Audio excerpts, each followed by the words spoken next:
Hello viewers, আসসালামু আলাইকুম। কেমন আছেন সবাই? আশা করি ভালো আছেন। আমিও ইনশাল্লাহ ভালো আছি। আমি একটি মজাদার রেসিপি তৈরি করব।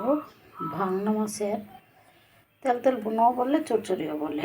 দেখেন, এখানে পেঁয়াজ কুচি করে রেখেছি, টমেটো, কাঁচামরিচ, আর এখানে কিন্তু মাছ ভাজি করেছি। তো এই পাশে চুলায় কড়াই বসিয়েছি, তেল দিয়েছি। এখানে আমি এখন আমার এই তেলের মধ্যে আমার এই পেঁয়াজ কুচিগুলো দিয়ে দিলাম। এই পেঁয়াজ কুচিগুলো যখন বাদামি কালার হবে তখন আমি মাছ দেব। এখন আমার করতে হবে, এটা বাদামি কালার করতে হবে।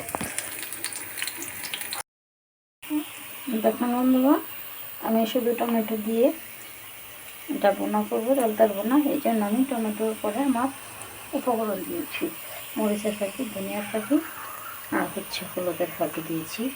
তাই তো একসাথে দিয়ে দিব। এখন দেখুন আমার পেঁয়াজের কালারটা বাদামি কালার হয়ে গেছে। এখন আমি এটার মধ্যে এগুলো দিয়ে দেবো। কাঁচামরিচ দেবো না কিন্তু, এগুলো কাঁচামরিচটা কিন্তু আরও অনেক পরে দেবো। এখন আমি এগুলো দিয়ে দেবো, দিয়ে একটু পানি দিয়ে দেবো কষানোর জন্য। দিয়ে দিলাম। এখন দেখে আর একটু পানি দিয়ে দেবো, খুব একটা না, এটা কষাবো। হ্যাঁ, এটা একটু পানিটা দিয়ে দিলাম একটু। এখন এটা কষাবো। দেখুন বন্ধুরা, আমি পেঁয়াজের সাথে চামচটা দেওয়ার অর্থ হচ্ছে এই জন্য গলিয়ে ফেলা। এই জন্য আমি পেঁয়াজের সাথে দিয়েছি টমেটোটা, কারণ এটা পেঁয়াজ তো অল্প দিয়েছি, সেই জন্য টমেটোটা গলিয়ে ফেলেছি একটু থেকে একটু বাড়ার জন্য। সেটা মানে পেঁয়াজের সাথে টেস্ট যেরকম থাকে এরকম করেছি, একটু বাড়ার জন্য সেগুলো কষিয়েছি। আপনাদের কষিয়ে তারপরে দেবেন মাছ। এখন আমি আমার মাছগুলো দিয়ে দেবো। মাছগুলো দিয়ে দিলাম। এখন মাছগুলো দিয়ে উল্টিয়ে তারপর কিন্তু আমি পানি দেবো। এটা হচ্ছে মাথায় তেল তেলে বাংলা মাছটা আমার কাছে অনেক প্রিয়, অনেক পছন্দের।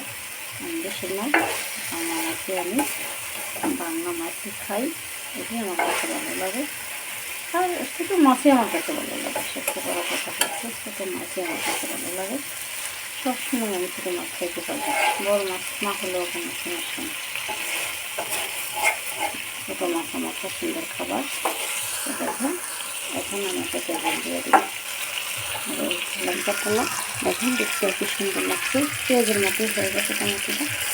এখন আমরা একটা তেল দিয়ে দেবো। কারণ হচ্ছে তেল তেল বোনা করবো, শুকনো একেবারে শুকনো বোনা করবো, আর পানি লাগবে না, কারণ মাছটা তো অর্ধেক হয়, এই জন্য আর পানি লাগবে না। এখন আমি রেখে দেব,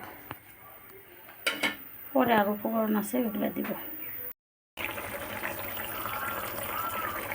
দেখেন বন্ধুগণ, রেসিপিটা অর্ধেক হয়েছে। এখন আমি এটাতে কাটা সস অ্যাড করবো। সসটা অ্যাড করলে অনেক সময় খাইতে মনে না চাইলেও খাওয়া যায়, টেস্ট হয়। এই যে এখান থেকে আমি কাটা সস দিয়ে দিব টেস্ট লাগার জন্য। এই যে রসটা দিয়ে দিলাম।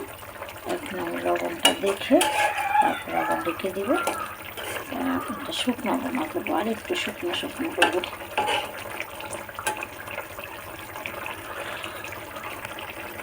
এখন রেখে দিব।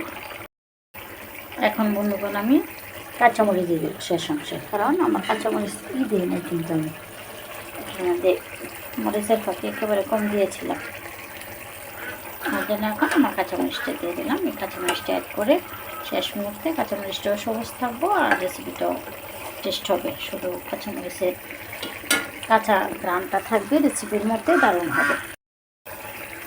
দেখেন বন্ধুগণ, আমার রেসিপিটা হয়ে গেছে, দারুণ হয়েছে। আমি লবণটা দেখেছি, লবণ হয়েছে। আসলে এভাবে রান্না করলে কিন্তু অনেক টেস্ট। দেখেন কাঁচামরিচটা দেখতে কত সুন্দর লাগছে। এটা আপনারা শেষ অংশে দেবেন, অনেক শেষ অংশে, তখন জাল তো আর বেশি রেসিপিতে যাবে না, মরিচটা দেখতে সুন্দর দেখা যাবে আর তরকারিটা কিন্তু সেরকম স্বাদ লাগবে। এই জন্য রান্নার যে কলা কৌশল রান্না করলে রান্নাটা কিন্তু দারুণ হয়। এখন দেখেন রান্নাটা হয়ে গেছে। তো আপনারাও যদি বেশি সংখ্যা কম থাকে তাহলে আপনারা এভাবে রান্না করবেন, খাবেন এবং বেশি বেশি আমাকেও কমেন্ট করবেন। সবাই ভালো থাকবেন। আল্লাহ হাফেজ। সবাইকে ধন্যবাদ।